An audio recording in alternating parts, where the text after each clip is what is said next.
Hi, this is Christell Burley with Texas A&M Commerce, and this is observation video number 3.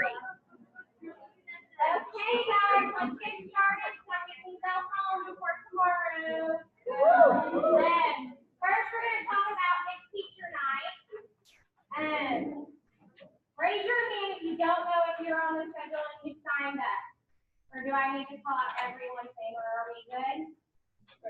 Okay, so like backups, like for the first shift is Harris and Bird. How about y'all just come? Because I'm sure hands will be great, and the more people, the better. Olga and Destiny and Dan come in the second shift for backup, and then Sweet Pea and Vicky and then Tuna for the third shift for backup. Are those shifts the same? Why? No, they're 4:30 or 5:30, 5:30. Yeah.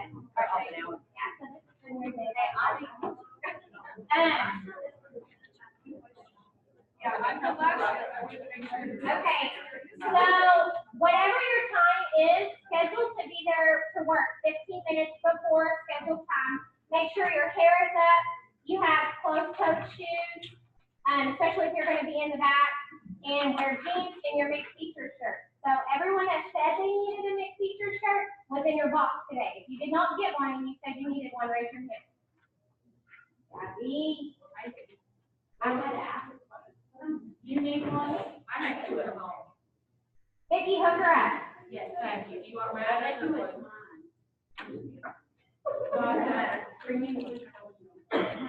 Okay. So tomorrow, make sure you talk your kids up to come. The class that has the most participation that comes will win a chicken nugget happy meal party. And not sure if they're going to come here or we'll actually go to McDonald's, but one way or the other. So the cards that you will send home with them in their folders will have your name on the back. If they lose that card and can't turn it in, no bueno. So make sure that they have those cards and that they turn it in. That's the way we keep up with them. Let me tell you, I talked to pre-K today here at lunch, and like Alex and Destiny can tell you, those kids are pumped about a happy meal party. So you're all winning.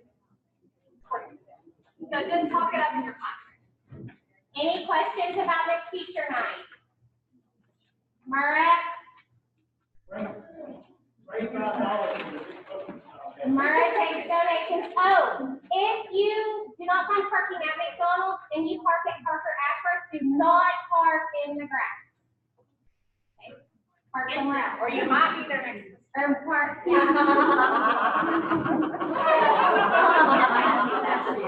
A few people, it took a while to get in. Yeah, early scan, right? Yeah. Okay, so Kirsten's going to talk about campus drive and all that good stuff. All right, so there's a smaller version of this flyer in your boxes for the students. So if y'all can send those home, preferably tomorrow, to give them a little warning. But our canned food drive starts on Monday, so I'll put one of these in your boxes so that everybody has it, especially with all that included. We're doing something a little different. So this canned food drive is with the Lions Club. So they'll send us boxes to help us kind of keep up with things, stuff like that. But the competition format is going to be a campus flag goal instead of plastic flag. So we're doing it just a little bit different. Now, what that means is as a campus, we will collectively total all the cans that we are able to collect. If we get 450 cans, then we will have music playing at lunch, and these awards will happen in January after the Christmas break. We'll have music one day at lunch, and all the kids will get little cookies. Okay? If we can get 900 cans, we'll get the first level prize, plus there'll be an extra, like, recess time. If we can get 1,500 cans, then we'll get the first two levels plus ready for this? Y'all listen. Big time. Big time. A movie and pajama day in January. Woo! Let me put that. Like, we're going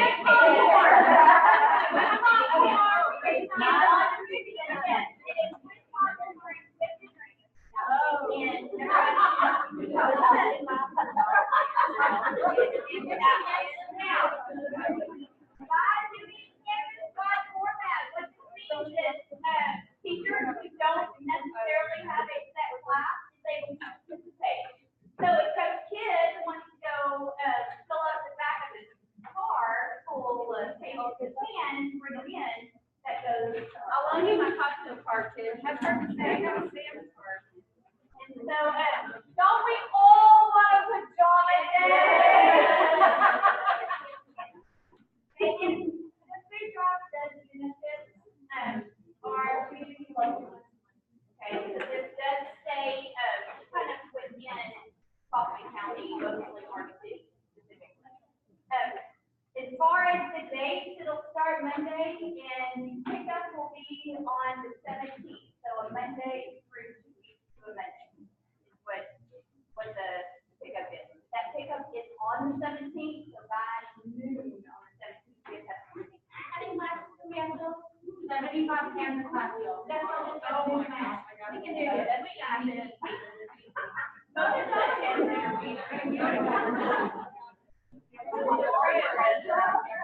like the office staff, we can bring in all the specials, like everybody. Like that's we're together. We're all in this together. You can tell her she's helping. Like it's a way to get your personal input involved as well. It's non-perishable items or just cans? It is, you can do like macaroni box. It's non-perishable. Right. We do have to double check whenever we're going through. Obviously, if your kids bring cans, we're taking them, but as we're turning them in, we do have to double check dates. Okay, so sometimes things are out of date, and they're not trying to be mean. That kind of thing. Don't send it back with the kids. Don't send it back. Hey, don't take the kids in, take it, we're filming it, but we still have to separate that from what we send to them. So if you're able to notice that, all of it, Like, do we want to? okay, no, there's no competition here. It's just, we just have a lot of, yeah. And our theme is kind of, we're all in it together. Okay, so It all goes to the other. So the health center is in need of canned meat or soup, macaroni and cheese, canned vegetables, spaghetti, and spaghetti sauce. That's what's needed most. Screenshot. But they'll take anything. They'll take anything, but that's what they're asking for. So get on Facebook, look at Kaufman Health Center, and yeah. And this immediately goes to help families through the right winter time. Is where it is. But I know we all really want a pajama day where we want to do the pop party. Okay, December.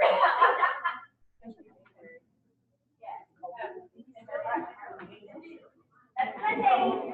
Okay, so moving on to the next, December is coming. Santa letters are due December 7th to the Kaufman Herald, so if you've never done it before, pop it just like they send it, and then you'll send it in to the guy at the Kaufman Herald, exactly what the student sent. You'll pop it in like a Word document or something, like if they spell it wrong, you put it. It's cute. Yeah. And parents look for this big time. Santa picks kindergarten on the 12th, pre-K Head Start on the 13th. Students can be out of dress code, and it's a Jean Day for staff. You're welcome. 2 days. Yeah. 2 days. Okay, and then Christmas programs for kindergarten. Green Hall minus Soto, December 11th at 6. Red Hall plus Soto, December 13th at 6. Come if you want. Campus wide Polar Express Day is December 19th. Wear your pajamas. So everyone in here. Wear your pajamas.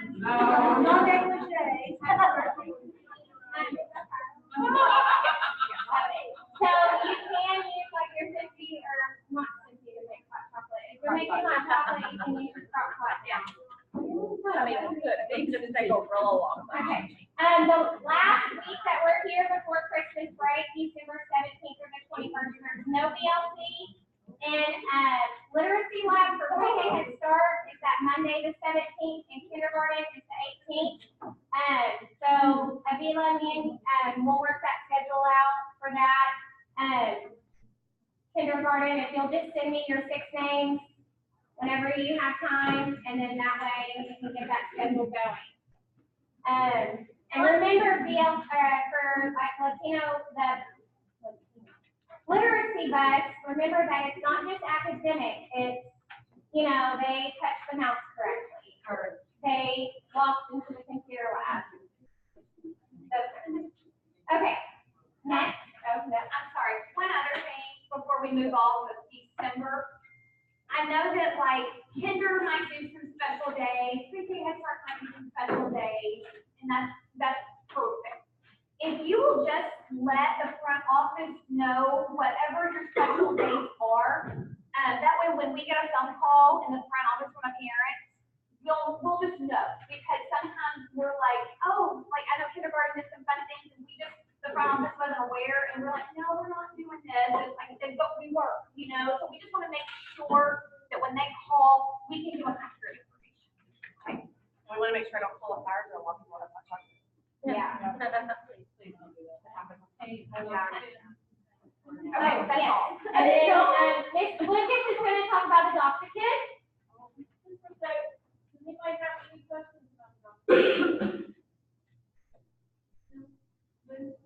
New people, I'll send out information with directions, and it'll tell you about the day of the party and what to expect. And then,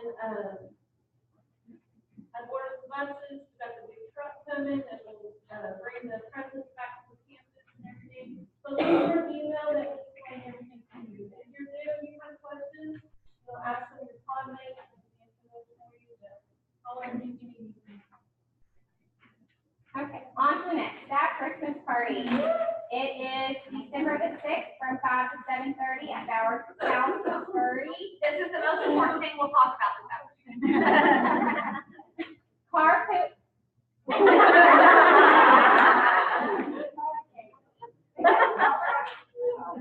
Carpooling is a good idea.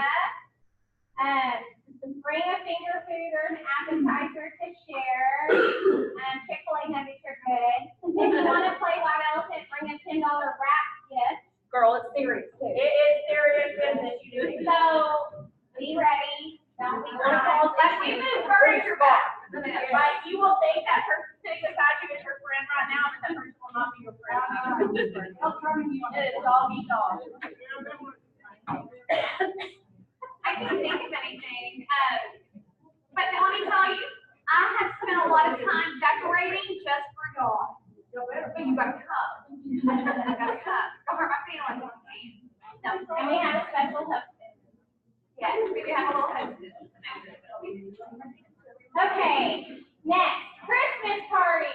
Early release pre-K Head Starts at 1, Kinders at 1:30. Students can be out of dress code that day, park at the church, shuttle will run from 7 to 7:45. Don't be late. Staff, wear your jeans and Christmas stuff. Students that are left can eat a hot plate in the cafeteria at 11.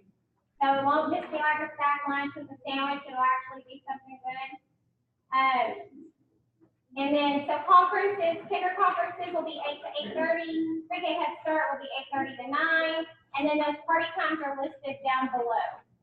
So you should have already received that email with your party time. Closer to time, you'll send your list. Lana will send out an email and you'll send your list of what parents are attending so that it can help with the speed process of checking in parents. Hey, one other thing, if you have a room mom that you need to come down to your room a little early to help get that organized and set up, that is fine. Just make sure that, okay, just make sure that you email Lana and let Lana know that this is the person. I mean, we're like little filters up there. If you're not on the list, you're not going back. Okay, so, I mean, and they're like, but Miss So-and-so said that I was, weren't on the list. Like a bouncer. Yeah, we are, but we're trying to protect y'all from getting bombarded in the classroom before you're ready from here. Okay, because they're just little eager beavers, they just want to come and help, you know, I mean, but we know how that can be. So we're not gonna let parents back unless you send an email to Juana and your name is on that list. Okay, moving over to the back for the more stuff. Real quick before I dive into the mice issue. We kind of knew this, but we kind of forgot, and we were just reminded about this earlier this week. If you have a personal kid that is here after school when we have events going on, such as right now, they can attend right at school for free. I just shipped the little lambs off to right at school.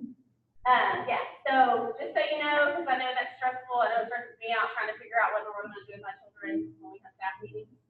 So they can go and do that for free. Just if we have something going on that we're requiring our staff to be here, then they can go in there for free. So, just, you know, it's school age, you know, they don't take it, that's school age. Okay, if you were anywhere around the office Monday morning, you heard the screaming and saw the people jumping on desks and chairs and beds and there's and everything in between, like, yeah, a brand new student was here enrolling in their, the parent, yeah, it was, yes. Bowers is mad at me because, as you know, you all got a Christmas card in your box. Well, hers was on her door. She didn't get it. I think all the hoopla of trees all up down and everything got lost, and she's mad at me. So, I didn't get a Christmas card. Like everybody else did, and I did not. Yeah, y'all just like, Christmas card. Make sure you give her a giant one like I did this second term with you. But anyway, we had an issue with mine. Bad. We have 5 and 45 minutes. In the office, just in the front office. Yeah, and they go all day. But Brooke Hadley can tell you some stories about you coming out and joining her for circle time. They're not scared. Yeah, so all that means that if you're keeping food in your classroom, make sure that it is in some kind of like either really hard plastic or glass container that they cannot chew through because it's bad, y'all. They can't take the lid off. The mouse. Oh, yeah. We throw our masks away when we do our kids, just smart. Yeah, hey, we also, like, had bugs too, like, I know there were ants crawling across my desk yesterday and this morning. And I have nothing in my room, so I don't know what to do with that. It sounds awful.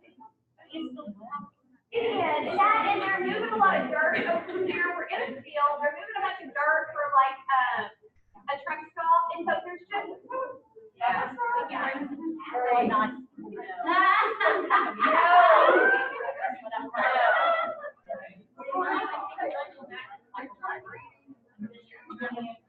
Okay, anyway, moving on.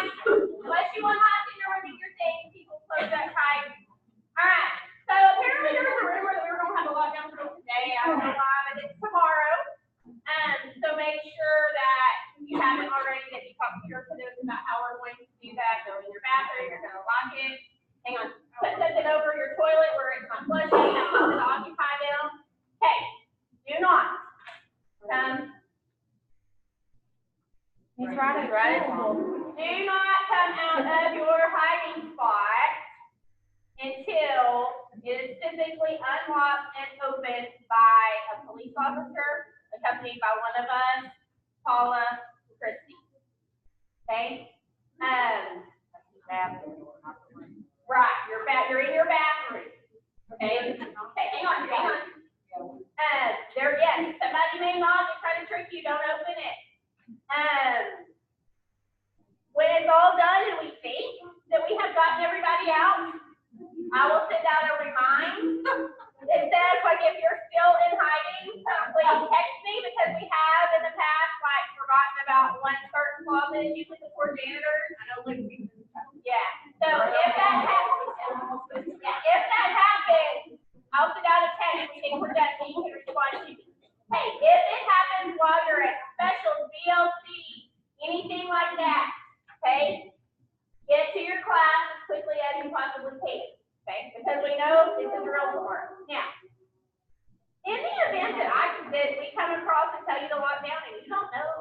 Are you here? Louis says that you shouldn't be mirroring out in our hallways. Don't put yourself in danger. Like, if you're hearing a machine gun outside your hallway, like, walk down. Don't try to go run into your kids. Like, your special teacher will have a bit, especially if it's the first time that we've done a drill, try to get to your kiddo. Okay, did I answer your question? You still have I have a question. Okay. And I talked to Paul about it a little bit. Our safe space is our bathroom. Right. And we lock that. Yes. There's no keyhole. Yeah, we know. You guys got keys. We have, we use a pin. Well, that's kind of how Miss Shady, we were. We're real That's right. When we did our values today, that's kind of what she did. She pretended she was a professional police officer and she was able to lock it. Hey, in the event that it happens during play practice and your whole pod worth of kindergarten students are in the cafeteria up on the stage. Close the curtain. No. You will go into the cafeteria that behind the serving line. They have this huge storage pantry. You can go inside there. Bowers also suggested the freezer the other day. I got you kids on. Just choice with baby toes. Hey, I did it one time when I was at Walmart. They had tornado drill came in, everybody had to go. You're outside, try to get in as soon as you can. First place you touch it, it'll be your room. Yes. No, that was it. Okay. Make sure you shut your exterior door. Yes, turn your light plug off. Yeah, that's how they can do it at the gym, or like, teachers, eat. Well, if they get there and your door's shut, then they can get back. And first thing we should. Grab a walkie on your way by, it'll get you in the gym. Okay. You're allowed to that or kids will be real sweet with you. Yeah, kids will be nice and stand there for a couple minutes. Is that, what did you know? Oh, they say you're there? Where are you, Amy? Did we decide that you were gonna shovel all in the closet or you're gonna run across it? So you're running across the nurse's office, correct? For the cafeteria. Depending on where she is in her room, she'll either take off across the hall. And if it was a real situation, depending on, and I told her I had a conversation with her, odds are if something happens, it's gonna happen right up front. So I said, if you're hearing it going on right there, you have to open the cafeteria. Yeah. But for the sake of like the drill, you're welcome to run across the office and get in there. Amy Gardner, if there really was a. If it's a real one, you're gonna do whatever you have to do. You know, in that closet, Yeah. I'm just being real honest. Hey, they're little ones too.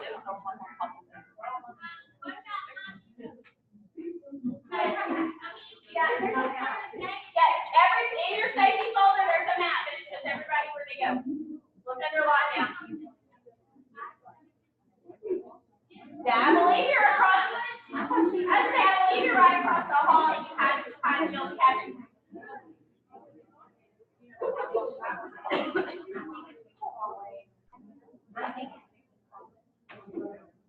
Hey, isn't it Vicky's closet? Did we talk about that during the tornado drill when you had that kid?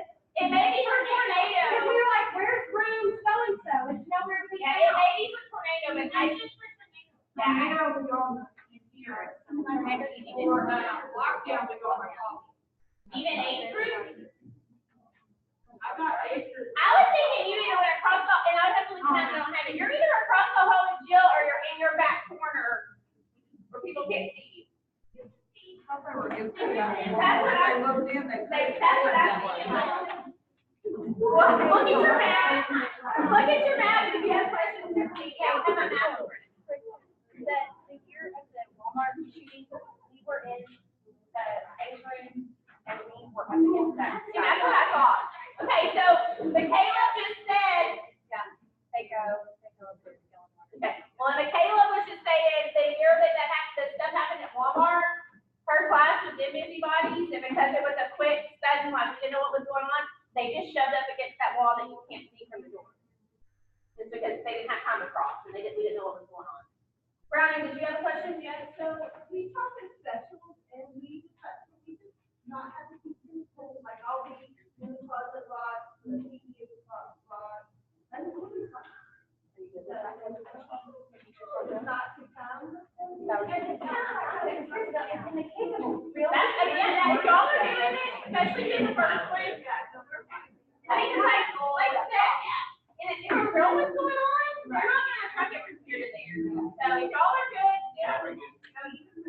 just teachers, make sure you tell your kids, if something happens and you're at PE or wherever, at your special classes, I may not be there with you, but that teacher is gonna make sure you're taken care of, just like I was. Like, reiterate that to the kids, because you know, you're making sure they're at school, like, you're their mama. And if something happens and they can't because their teacher's not there, so just reiterate to them that if something happens and you're with a special teacher, they're gonna take care of you just like I was. Yeah, and keep your cell phone just in case that teacher needs you for something. Just get in as quickly as you can and go to the first door that's available. Okay, also on a lockdown, when you're doing your lock block, you need to sweep those hallways. If you see any kids, like if there's 3 kids walking, whether they're yours or not, Grab you 'em. just grab them and go. And they just become yours. So just do a quick sweep in that hallway, grab them. Now, do we need to communicate that somehow? And we told us 3 in the closet. In your phone, on your phone. Well, yeah, and what we would do too is like after everything's said and done, you know, make sure that we get everybody to be done. But yeah, so if during the drill, if you are like, oh my gosh, I just sent my 2 helpers up to the office to give us some money, send a text to myself and Bowers and say, hey, then we will make sure that we, you know, communicate, because you may not have those phone numbers to be like, hey, did you, you know, that we can figure out if we have those that are here, there, and everywhere. Is that good? Everybody make sense? Okay, computer lab. Okay, computer lab. On the computer lab, I spoke with, some of our teachers, especially in pre-K and Head Start. Our kiddos are, most of them are progressing really well in Lexia. Some are way far ahead, and some are just where they need to be, and some are just a little bit behind. But what we're gonna be doing, just so everyone knows, especially after Christmas, we're gonna be putting another program in place, okay, in the computer lab. And what we're gonna try to do is tie them into Clever, so that once your kids hit their minutes on Lexia, and once they're where they should be on Lexia, then they can go to and do another program. Does that make sense? Okay, so I know I've talked to pre-K and Head Start about this, but even in kinder, if you have kids that are like on, I know about one on level 7 or so, we want to slow them down a little bit, because they're going to end up getting so far ahead, it's gonna get frustrational for them, and then they're not gonna like it. So if you're so far ahead, then let them do Lexia one day, and then on the second day, they can choose another program, another fun program. And we're gonna have a couple of options for them. Okay, so just know we'll put that in place after Christmas. Okay, and I think the kids will like a little bit of change of pace too in there, especially when they're so far ahead. You know, they need, I want to put some math stuff in there, and just some other just fun things. And these are not things that you need to collect data on. These are not things that you need to do anything with. This is just to reiterate some basics that kids can have fun and they don't get bored and worn out over Lexia. Okay, but we want to make sure that they do hit their minutes. Is the only thing. Okay. About the ones that are still struggling, they still need to stay on Lexia. Well, okay, and I've talked individually with some teachers about this. If they are struggling on Lexia, okay, but let's say pre-K and Head Start, they're stuck on writing. They got their minutes, but they're just stuck on writing, but they're working hard. They're not goofing off. Now, we're not going to kill a kid's Lexia. I mean, there's nothing beneficial with that. If you know they hit their minutes, they've worked hard, it's just not there yet, let them go to something. Now, if you know they get in there and they're just goofing off and they're not doing what they're supposed to be doing, well, I'm sorry. You don't think so deserve to go to a fun game yet. You need to show me that you're working hard before we go to the fun game, okay? But if you have a kiddo, they're super far ahead, I want to slow them down a little bit. I don't want them to hit a frustrational point on Lexia, and let's give them some other options. Let's get some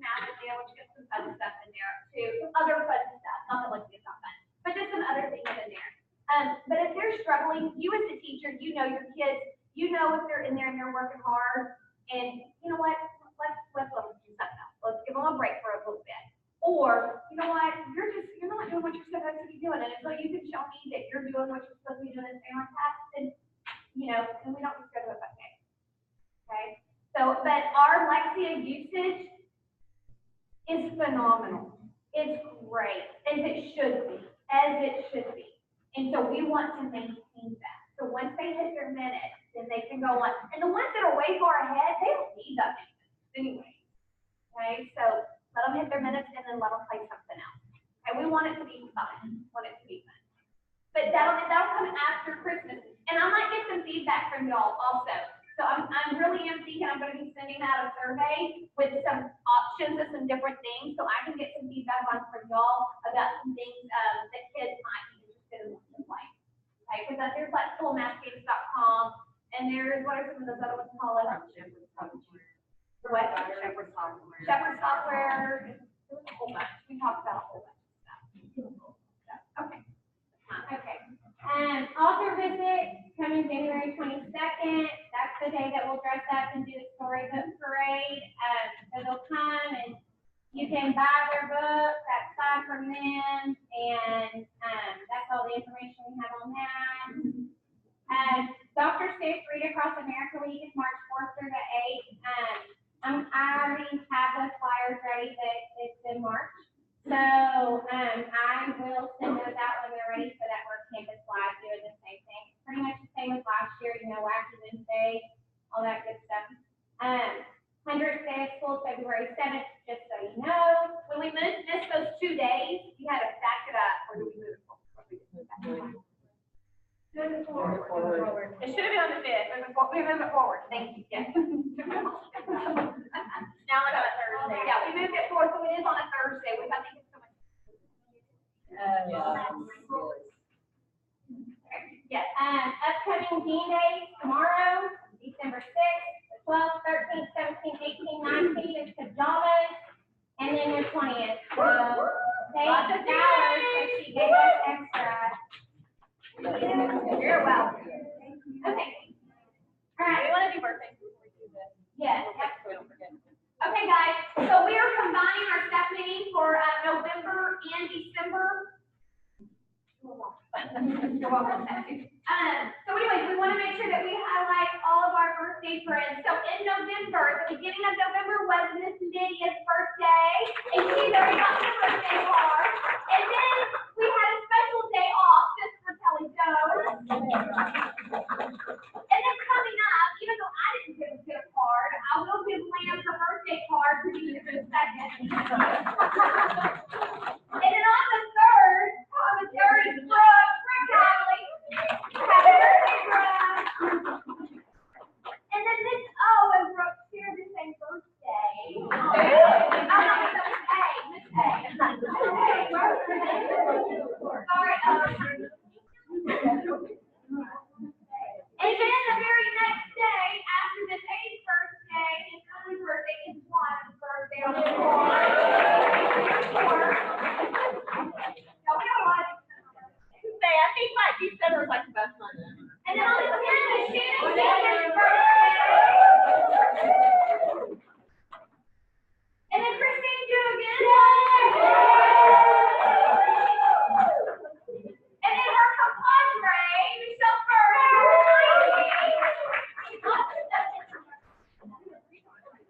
And then, you won't get it. Yes, I'll be on the 21st is your birthday.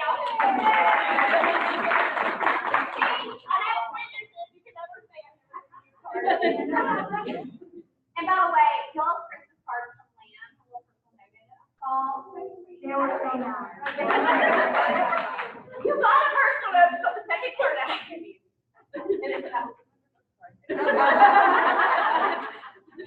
Okay, so the next we have an activity. It's Pink Cat, and it's magic sunglasses. You should all have some sunglasses.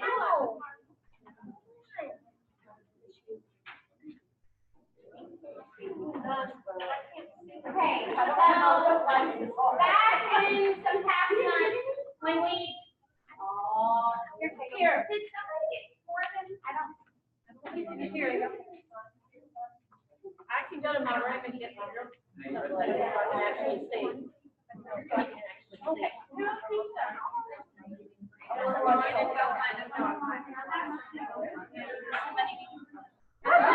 else that doesn't have any?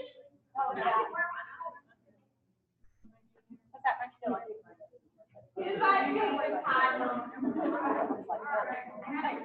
Here's Silver. Okay, well, just to refresh, we did this back a couple months ago, we were doing the leadership through literacy, and we did the You and Me book, and we had those cute little stuff out there by the door, and you got to write something on a note card that describes yourself or something. So this time, who needs glasses? Just me? No one else needs glasses? No, we're good.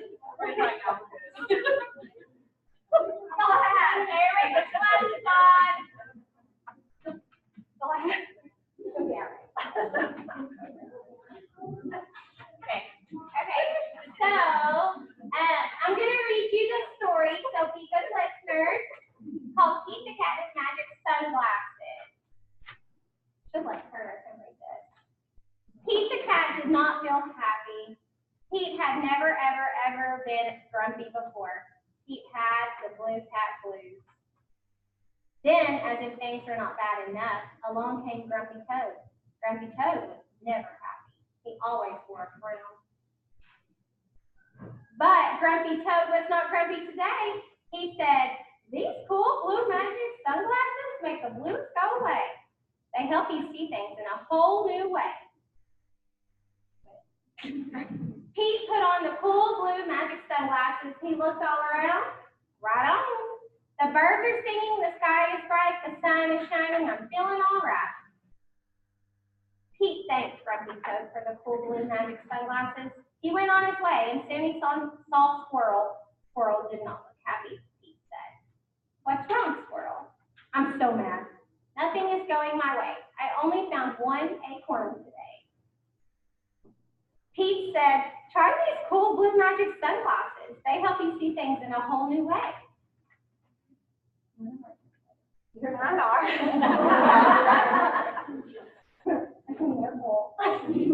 Squirrel put on the cool blue magic sunglasses and looked all around. Awesome. The birds are singing. The sky is bright. The sun is shining. I'm feeling all right. Pete said goodbye to Squirrel and continued on his way. Soon he saw his friend Turtle. Turtle did not look happy. "What's wrong, Turtle?" Pete asked. "I'm so frustrated. Nothing is going my way. I'm all upside down today." Pete said, "Try these cool blue magic sunglasses. They help you see things in a whole new way." Far out, the birds are singing, the sky is bright. The sun is shining, I'm feeling all right. Pete kept rolling along until he saw Alligator. Alligator did not look happy. "What's wrong, Alligator?" Pete asked. "I'm so sad. Nothing is going my way. No one wants to play with me today." Pete said, "Try these cool blue magic sunglasses. They help you see things in a whole new way." Alligator put on the cool blue magic sunglasses and looked all around. Rocket! These birds are singing, the sky is bright, the sun is shining. I'm feeling all right. He was rolling along and feeling all right when suddenly he fell back. The cool blue magic sunglasses went crack. Uh-oh. Pete didn't know what to do without those sunglasses.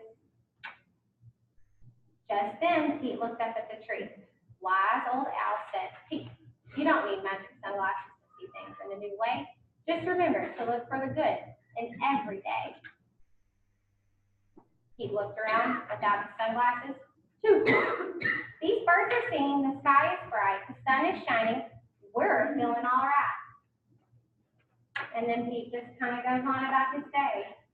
So, I know some of us come in and just have terrible days and we're upside down or we're frustrated or, you just never know. It is what it is. So, it's kind of the thought of putting on your sunglasses, getting in here and tackling with it. And just having a good day no matter what. You put on those sunglasses and you think like Pete. So, what we're going to do is first, before we break up. So, do an activity with your students. Think about how you can do this in your classroom, okay? And think about how you're gonna get teachers, classroom teachers are gonna get books. Read the book, think of an activity and do it with them. Teach them how to wear their sunglasses and use them and see things in a different way. But in a second, I want you to pair up with 6 people, anybody, like within 4 minutes, and just take a good selfie with your sunglasses. Be creative, think about it, think about how Pete was, something that you have 4 minutes to get your picture done, and then have you been in the cafeteria, and it can't be in the cafeteria, so you have to be fast. And whoever gets back the fastest with their full picture, with the best picture, wins the prize. 6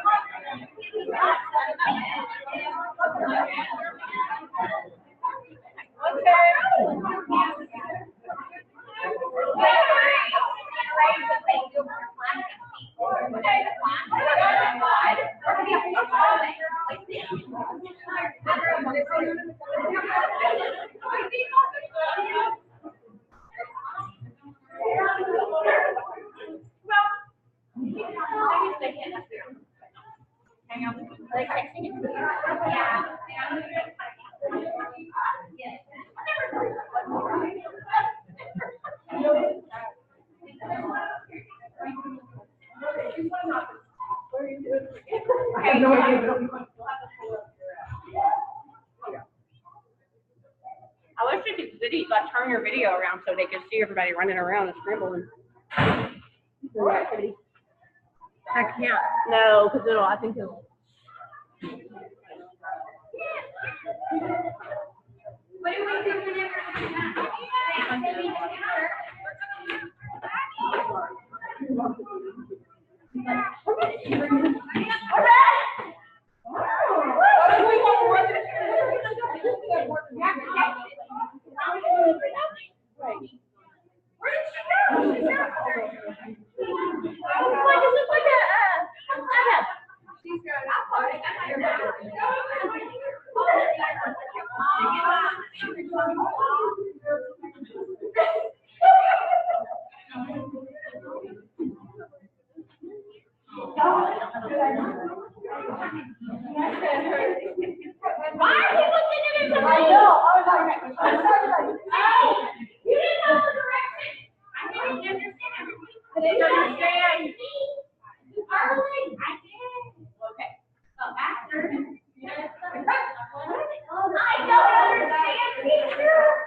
You're just in time.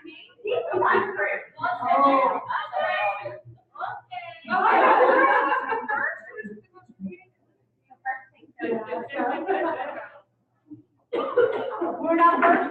I don't know. I'm probably not sure what the process is.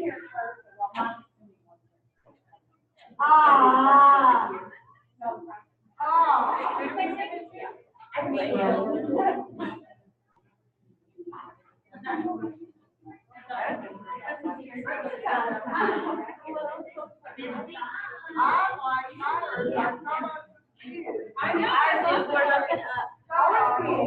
Our students on your remix.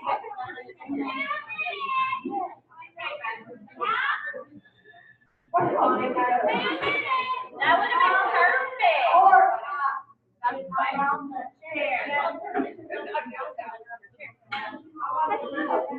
That's fine. That's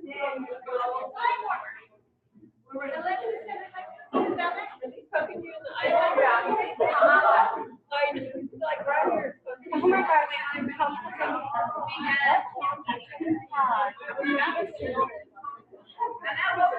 I mean, there are some people in the hospital. I'll just leave it there.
And then they were the first people in, so I'm gonna have to judge on the picture.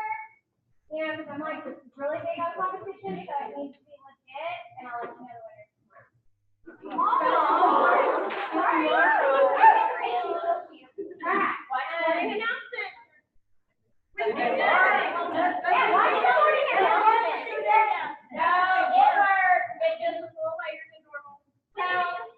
It's been rough. It was like sometime after 9:30, because I was doing a walk through recovery room and you told me it didn't work.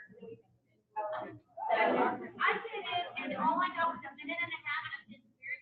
Yeah, we got that thing. Okay, somebody clicking around. Yeah. I saw that. So the activity, remember, you can do it with your class, you can do it with your pod, you can do it with your hallway, you can do it however you want. Think of something cool to do to really teach kids how to use these classes and have different perspectives and, you know, be cool.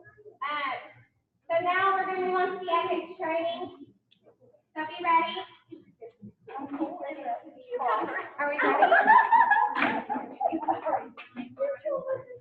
Okay, so this is the second, and once you get caught, I'm not gonna be sworn.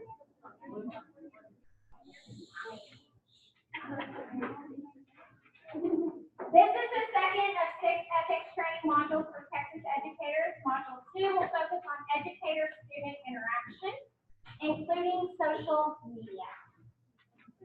So,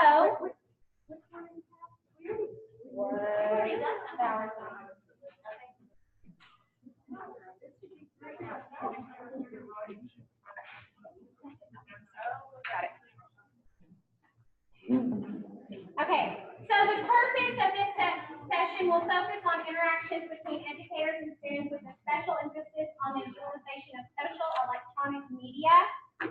So you're going to consider both social media such as Facebook as well as electronic media such as text messages.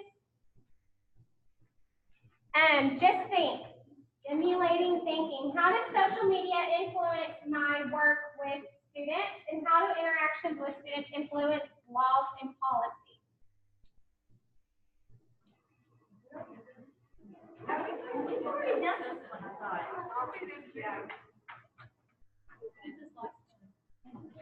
Yeah, and she talked about how rare it is for our kids to actually have cell phones. No, there's a lot of these intertwined. We have not done this one. But there is a lot of overlap in these. But we have not done this one. Okay, today we will discuss how to use social media to enhance student learning.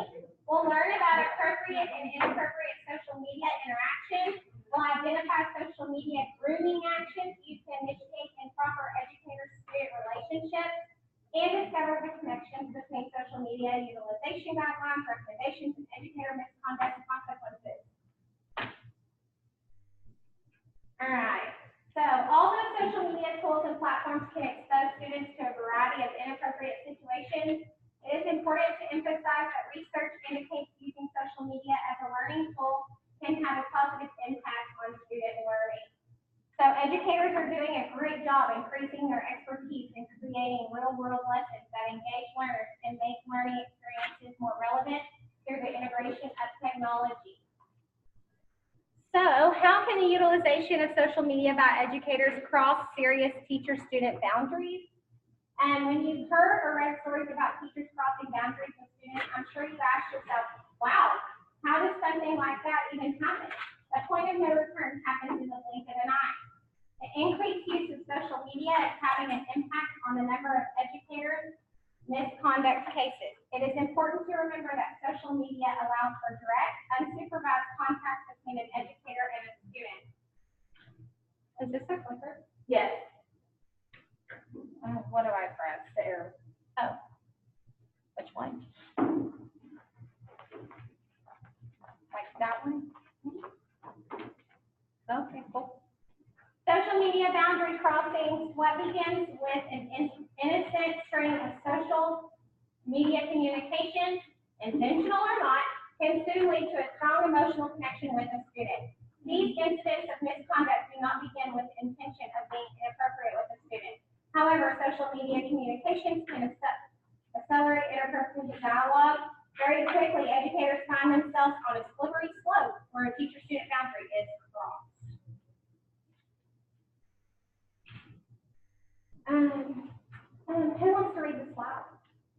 Pickle. Go ahead. No, just the slide, just the words. Yep, go ahead.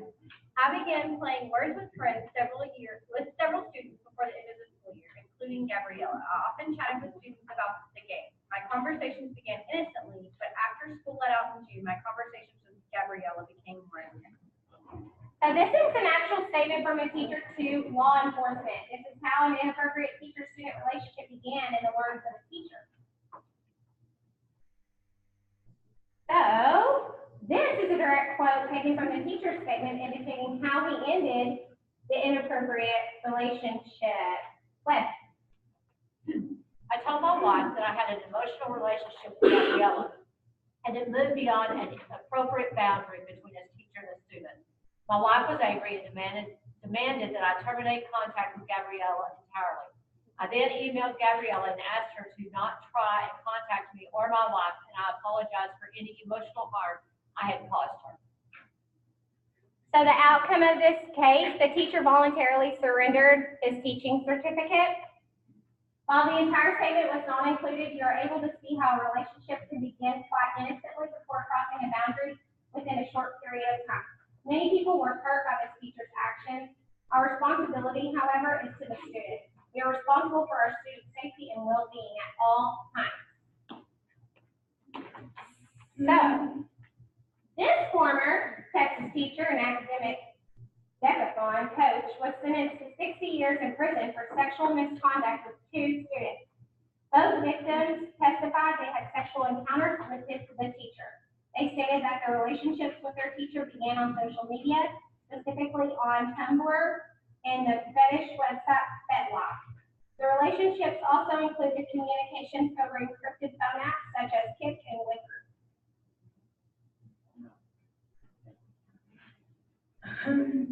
So 15 times a week, a school employee is convicted or accused of having an inappropriate relationship with a student.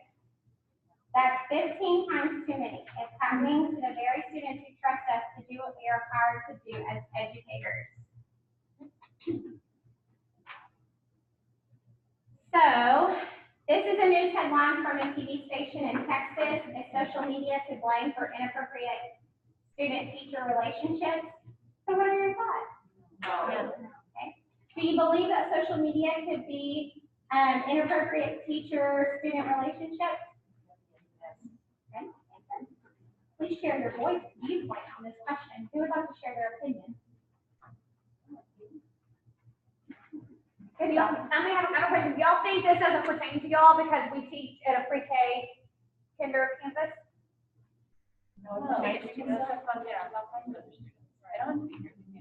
Right, exactly. Just because I know a lot of times they're like, well, it doesn't really apply to us, and that, but they could be in a different district, they could be at a different campus, but because you are employed as a public educator, any type of relationship, whether it's through social media or not, it still applies. I think it bleeds over to parents too, even your contact with parents on social media. Very careful. Yes. Yes. Okay, so the impact of social media in Texas, social media and text messaging continue to be the driving factors in the number of sexual misconduct cases investigated.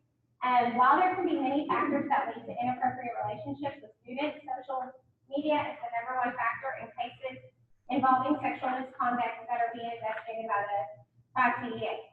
Many social media platforms can be used to conduct communication secretly, thus making it easier for incidents to occur. So it is important for every campus to clarify and provide clear guidelines regarding the use of social media for educational purposes. We use our cell phones, we text, and we communicate using Facebook, Snapchat, and other social media platforms many times a day. The technology icons showed on the screen on the slide are just a few of the numerous technology tools and platforms available for users. There's a fine line between utilizing technology and social media to enhance learning and using technology and social media to enhance personal relationships with students. Unfortunately, concern is rapidly growing that these forms of interactive communication are bringing teachers and students too close for comfort. So the reality of social media is that it leaves a digital footprint for investigators to follow. It makes it easier to identify the victims. Voicemails, emails, texts, Facebook posts, tweets, and even messages on apps where messages disappear. They don't ever really disappear, will forever be in existence. A record of social media interactions is aiding investigations by providing evidence needed to sanction educators who have improper relationships with the students. It also provides investigators with specific evidence of educator misconduct. The fact remains that the majority of educators have been charged after social media or text messaging with their alleged victims are.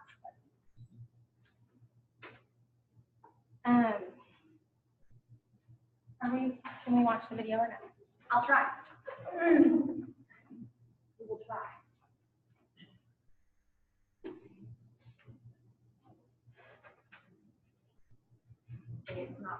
Okay, so the video, a teacher sends frequent text, phone, and social media messages to one of her high school students.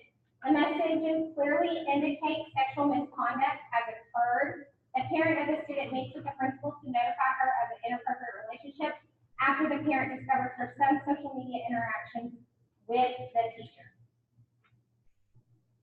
Oh, now it won't let me click over. Okay. So, to talk about what that video is about, well, can't really do that. How could this type of inappropriate teacher-student relationship be prevented? Anyone?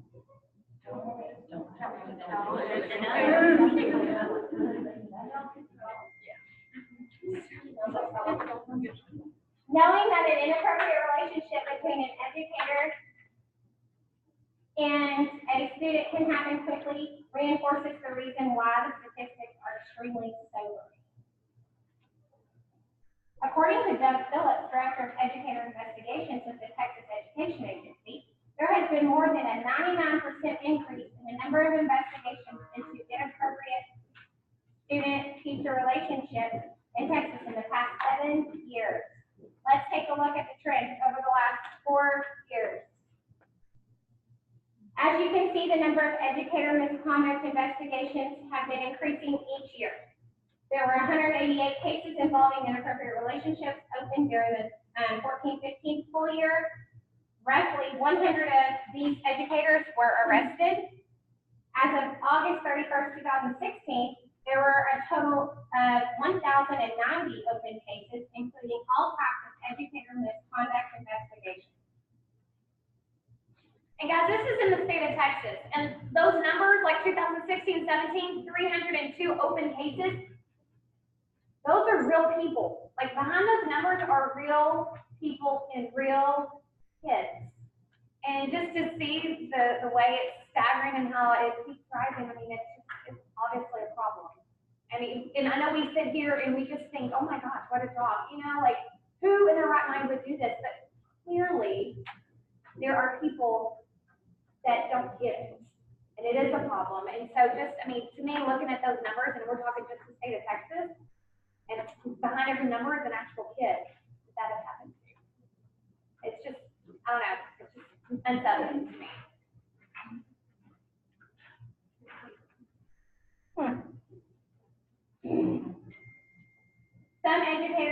themselves in situations where they trend on dangerous ground by crossing boundaries with their students, especially when using social media. Let's review information that can help us become more aware of how this happens. So, a recent survey indicates that 2/3 of Americans are social media users.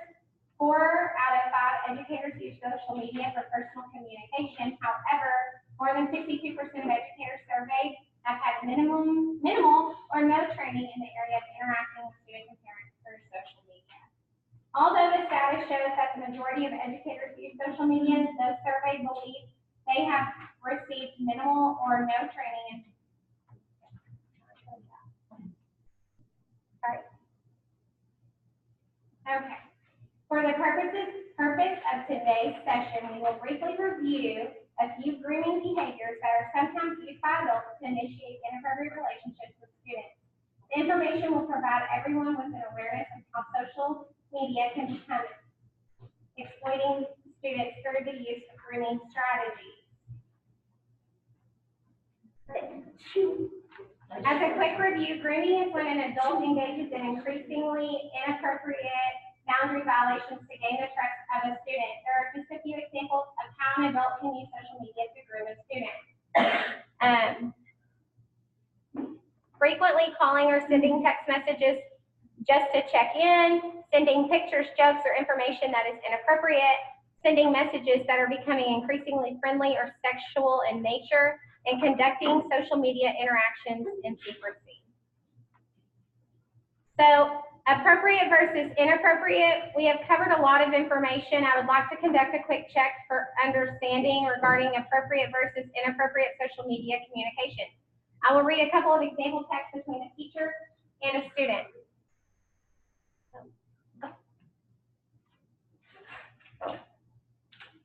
Hi, Mike. Be a doll and send me your late assignment. I'm waiting. I've been busy. Can we make a deal? Depends on how good the deal is, babe. I'll Snapchat you with a great deal.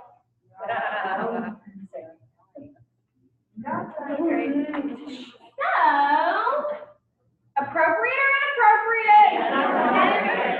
There you go, very good. In this string of text messages, the teacher initiated an interaction that was not professional and clearly crossed the boundary with the student. Mrs. Z opened the door to an inappropriate banter that occurred between them. Although the student should not have responded like he did, it was the teacher's responsibility to prevent this type of interaction. Now let's briefly review one more teacher-student interaction. Mrs. Z is back. Hello, Mike. A quick reminder to send me your assignment. It was due yesterday. Thank you, Miss Z. I will send today. Sorry it's late. Aww. Your graded paper will be posted to your school Dropbox account. Appropriate. Good job. That's a good answer. So what is one thing Miss C should have done to protect herself even more? Include a parent. There you go. And that's what our district policy. That's what our district policy is that there needs to be a parent on all social media. Okay, so these are a few examples of appropriate use of social media communications with students. An English teacher tweets a weekly thought-provoking question to use as a stimulus for class discussion via the school's Twitter account. The principal tweets reminders to students of upcoming school events such as at this week's assembly, we will announce the school captains and student of the month nominees via the school's Twitter account. What would you do if you began to receive text messages from one of your students that were showing signs of inappropriate conversation?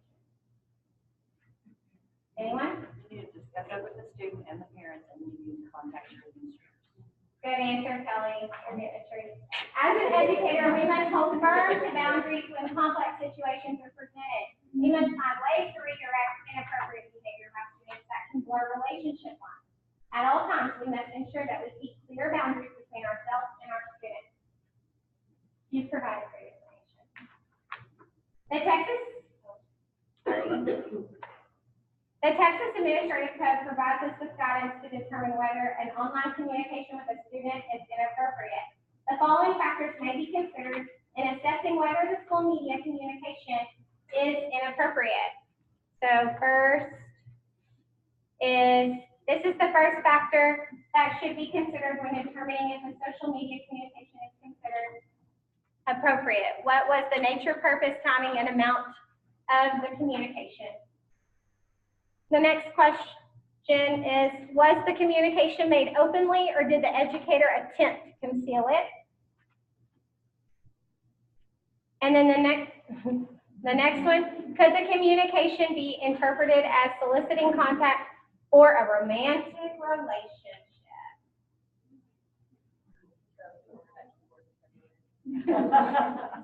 So, the exchange of inappropriate text messages reviewed earlier violated this ethics standard. The messages involved secrecy, sexual connotation, frequent communication, romantic involvement, etc. Okay. The law is specific and leaves no room for interpretation regarding inappropriate relationships with students. The consequences for having an inappropriate educator-student relationship are specific as well. Loss of career and loss of freedom. That's gel. Peanut butter jellies. Let's review a few social media guidelines that support appropriate teacher-student interactions. Social media utilization guidelines. Be aware of what you post online. You represent not only yourself, but also your school district. Yes, very much so. Yes. Follow your district's policy for electronic and online communication. Be transparent by maintaining openness, visibility, and accountability. Oh, sorry. Social media utilization guidelines. Consider all electronic communication to be accessible and a matter of record. Choose appropriate subject matter and words that are courteous, grammatically correct, and professional. The more consistent we are as a school district and as individual educators, the greater the possible effects of developing positive ways to communicate with our students, especially through the use of social media. So, in reflecting on these social media guidelines, it's important to note that administrators are catching on and catching up. The Washington Post reported about Missouri superintendent who, during reviews, insists that job applicants show him their Facebook page. It makes one stop to think about how our individual social media pages would fare in that situation. Districts have approved platforms for use with students. If you choose to use your own source outside of what is stated in your district's policy, you are opening yourself up to disciplinary action, including possible termination. There are several strategies school districts can implement to decrease and eliminate the number of violations. Let's take a look at a few. Provide educator ethics training that focuses on appropriate use of school media, social media. Strengthen and communicate district social media utilization policies and guidelines. So they can strengthen and communicate these strategies to not prevent the incident. In addition, schools should report incidents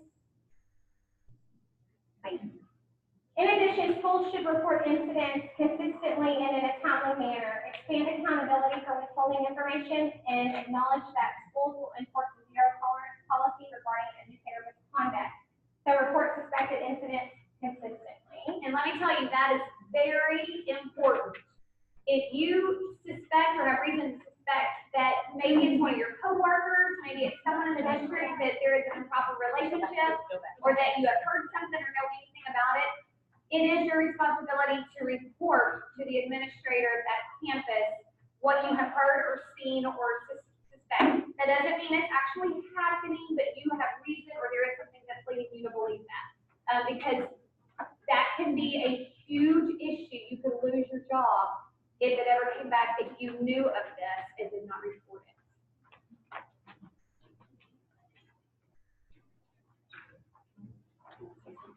Okay, so everyone should have got an answer sheet on that because we're going to go through. Everyone has to take this. You have to put your name at the top because we do have to select these.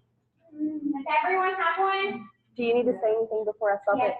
I do. Okay. Big wheels. Here.